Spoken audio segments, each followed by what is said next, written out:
we could see that the role that sports play is really important, especially in nations and communities in conflict. In this sense, Malaysia probably, well, we are lucky in that sense because we do not have such serious conflicts. However, we do have issues, as in other nations as well, issues that needs to be addressed, especially when we have a multiracial and a multi-religious society.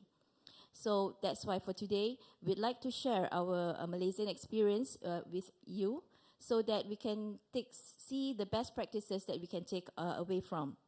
And I believe that all of us here actually would rather focus, right, on sports.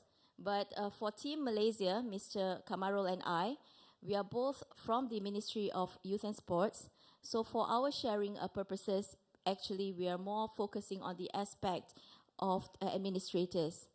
We've been blessed to be here in Seoul for this one whole week because obviously we gain a lot of experience and knowledge sharing through our friends in terms of sports development and sports enhancement, and also in terms of administration. So we hope you would actually get the perspective from the ministerial view as well, so that it could be a good mixture that all of us can share.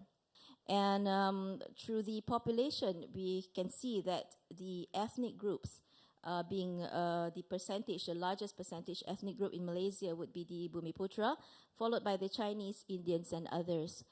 For those who are not familiar with Malaysia, so this is where you can see how we use sports as a tool to unite the people of Malaysia, because we do have several, as I mentioned on the screen just now, the ethnicities, and with each ethnicity, of course, they have their own culture and traits and also religion. And next, I'll just briefly scroll through the history of our multiracial Malaysia, whereby, as I mentioned just now, during the British colonization, we have a mass immigration during colonial rule due to the increased labor demand based on the Second Industrial Revolution, and where the British brought in the Chinese immigrants to work at the mining land, while the Indians were brought in to work in the rubber estates. Then, of course, not forgetting, we have the Bumiputra of Sabah and Sarawak at East Malaysia, and this would be the Borneo part of Malaysia. So you can see here we have the indigenous people and the ethnic minorities, where we have approximately 26 different ethnic in Sarawak and about the same in Sabah as well. So with all these minorities, ethnic minorities, they do have their own language, their own culture, and their own religion. So we have the issues of integration in terms of Sabah and Sarawak. Number one is, of course, geographically.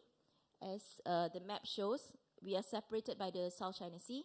So with that, of course, the sports development and the unity efforts really plays a large role in our government's policy, because they are geographically located too far away from where we are to be enhanced together with our programs.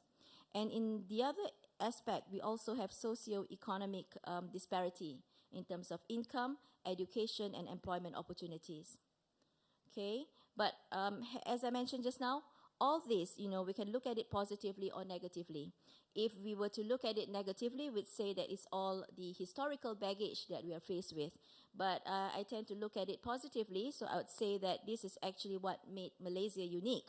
All right, so the differences in the culture and religion and race made us unique, and I would rather think that as an asset to us. And of course, just now one of the speakers mentioned the education system plays a very important role as well in uniting the people. And currently in Malaysia, we do have several education systems. We have the national system, the vernacular system, whereby we still have the Chinese and Tamil education, and we have private school, and recently we have all the international school systems. So obviously all these schooling systems, they have their own set of differences, and they tend to create issues whereby particular segmented youth are separated accordingly to their schools. But then this is something that the government is aware of, so therefore we shall see how the government addressed these issues through the development of sports and using sports as a strategy in uniting our country. So with that, I'd end my part of the presentation, and I'd like to invite my colleague to focus more on the sport as a strategy. And also to share you the Malaysia and our experience of having to live in a harmonious multiracial society. As what Ms. Mona has said before, it is so crucial for us to maintain our moderation, our tolerance, and to safeguard our unity. So sports play an important and crucial role to help to sustain this unity through three systems, which are sports and education, firstly, sports and society, secondly, and the last one is sports system. The sports and education, just to quote what His Royal Highness Faisal just said before, education is key to the integrations of people. Through sports and education, we encourage the interactions and integrations among races and ethnics, starting from the very young. And to make sure this mission runs smoothly, National School Sports Council was established since 1958. If you remember, Malaysia got his independence in 1957. So it is exactly 1 year after our independence. We established National School Sports Council. This shows how sports play a vital role in uniting all races since the very beginning. Let me share how sports in education run in Malaysia. If you can see on the slide, every school will run their school sports day. In every district, there is a district sports council that will organize a sports event and competition on a district level. The same goes on a state sports council. For a university student, once a year, National University Sports Council will hold a major sports tournament. Among 20 local universities and more than 43 private universities in Malaysia, all of their organized sports events leads to interactions and integrations of the multi-races and ethnics in Malaysia. For the second part is the sports in society. For this one, as a Ministry of Youth, Sports, we are aiming for a grassroots participation. Again, apart from promoting interactions among races and ethnics, we are strongly encourage Malaysians to move and be physically active. Nowadays, there are many events or activities were being organized either by the government side or by the corporate companies or by an individual. As you can see, for an example, since 2015, every 13th October, we will hold a National Sports Day. The government will organize this National Sports Day, like what on the slide that you can see. That are the numbers that we recorded, participated in National Sports Day. There are many more activities organized, like Fit Malaysia, which basically run throughout the year.